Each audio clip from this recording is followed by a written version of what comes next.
graça e paz. O segundo domingo de agosto é o dia em que é celebrado o Dia dos Pais. Este é um dia bem interessante para a gente pensar, porque ele traz um misto de sentimentos.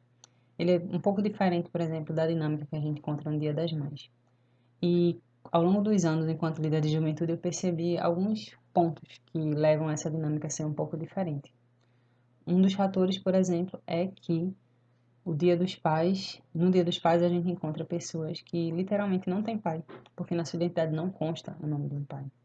Outros porque têm pais ausentes, sejam ausentes fisicamente, emocionalmente, espiritualmente. Outros porque a relação de pais e filhos é conflituosa, constantemente conflituosa. Outros porque não puderam ser pais, outros porque perderam seus filhos. Enfim, vários fatores influenciam para que esse dia seja um pouco difícil de ser celebrado por algumas pessoas. Mas esses são só alguns exemplos. Mas quando a gente para pensar por que é importante pensarmos sobre o Dia dos Pais, isso é importante porque muito da nossa visão sobre Deus está associada em como vemos Ele enquanto Pai. Enquanto a gente faz o caminho inverso de olhar para os pais terrenos e projetar para Deus, Jesus ensina para a gente que a gente deve fazer o seguinte: olhar para Deus, ver como Ele é, e então os pais aqui da terra devem ter Ele como referência. Jesus ele abriu um caminho para que a gente tenha intimidade com Deus. É interessante que nós hoje oramos o Pai Nosso. Nós chegamos em qualquer lugar do mundo, em qualquer igreja, a gente olha para as pessoas que estão ao nosso lado e chama elas de irmãos. Não porque é um título, mas é porque é um laço familiar, já que nós fomos adotados pelo nosso Pai, que é Deus. E para deixar bem claro como é esse Pai que Jesus conhece, ele nos conta uma parábola. Uma não, ele vem no texto que a gente vai ler hoje numa sequência de 3 parábolas. Na primeira ele apresenta Deus como um pastor que vai atrás da sua ovelha.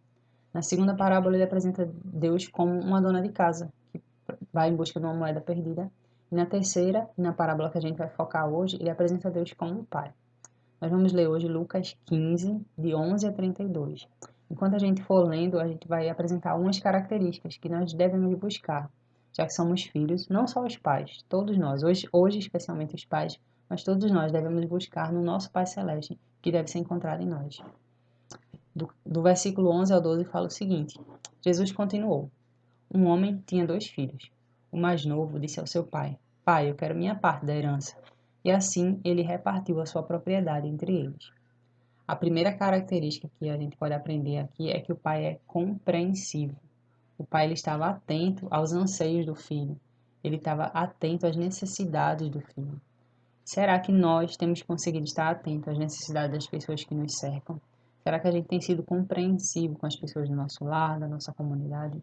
A primeira característica do pai é que ele era compreensivo, ele esteve atento, ele percebeu o que o filho precisava. Mas o texto continua. Não muito tempo depois, o filho mais novo reuniu tudo que tinha e foi para uma região distante. Lá ele desperdiçou seus bens vivendo irresponsavelmente. Depois de ter gasto tudo, houve uma grande fome em toda aquela região, e ele começou a passar necessidade. Por isso ele foi empregar-se com um dos cidadãos daquela região, que o mandou para o seu campo a fim de cuidar de porcos. Ele desejava encher o estômago com as vagens da alfarrobeira que os porcos comiam, mas ninguém lhe dava nada. E caindo em si, ele disse: Quantos empregados do meu pai têm comida de sobra, e eu aqui, morrendo de fome? Me porei ao caminho e voltarei para meu pai. E lhe direi: Pai, pequei contra o céu e contra ti. Não sou mais digno de ser chamado teu filho. Trata-me como um dos teus empregados. E a seguir ele se levantou e foi para o seu pai. E estando ainda longe, seu pai o viu e, cheio de compaixão, correu para o seu filho, o abraçou e beijou. O texto segue até que a gente chega nesse versículo, que é o versículo 20, e a gente encontra a segunda característica do pai. O pai ama. Aquele homem vê o filho de longe, ele corre ao seu encontro, ele o abraça, ele beija. O pai ama. E é lógico que ele tinha consciência dos erros do filho, mas ele ama. Ele demonstra isso indo ao encontro do filho, abraçando e beijando. Será que nos nossos lares, na nossa comunidade, existe espaço para a demonstração do amor? A gente precisa aprender com o Pai, porque Ele ama e Ele demonstra isso. Mas o texto prossegue. O filho disse: Pai, eu pequei contra o céu e contra ti. Não sou mais digno de ser chamado teu filho. Mas o pai disse aos seus servos: Depressa, tragam melhor roupa, pistam nele, coloquem um anel no seu dedo, calçado nos seus pés.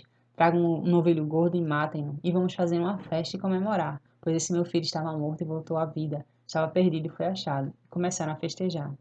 A terceira característica do pai é que o pai perdoa. O filho reconhece seu erro e diz que nem precisa ser tratado como filho, mas o pai perdoa e coloca ele novamente na posição do filho. Será que na nossa vida nós temos aprendido com o pai a perdoar ou temos cultivado o rancor? Olha, o pai tinha todas as razões para ser ressentido com o filho.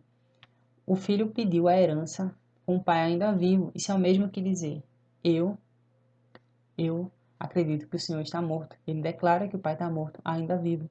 Mas o pai olha para aquele filho e o perdoa.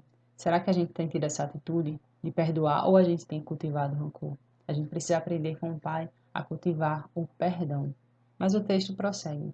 Enquanto isso, o filho mais velho estava no campo. Quando ele se aproximou da casa, ouviu música e dança. Então chamou um dos servos e perguntou o que estava acontecendo. E este lhe respondeu: seu irmão voltou e seu pai matou um novilho gordo porque o recebeu são e salvo. O filho mais velho encheu-se de ira e não quis entrar. Então o pai saiu e insistiu com ele. Mas ele respondeu: olha, todos esses anos eu tenho trabalhado como escravo a teu serviço e nunca desobedeci às tuas ordens. Mas tu nunca me deste nem um cabrito para festejar com meus amigos. Mas quando volta esse teu filho, que esbanjou os teus bens com as prostitutas, matas o novilho gordo para ele. Disse o pai: meu filho, você está sempre comigo e tudo que eu tenho é seu. E aqui a gente encontra a quarta característica. O pai, ele concilia. O pai vai em busca da reconciliação entre os irmãos. E para nós cristãos, essa característica tem um peso muito grande, porque a palavra afirma, lá em 2 Coríntios 5,18, que Deus nos confiou o ministério da reconciliação. E você?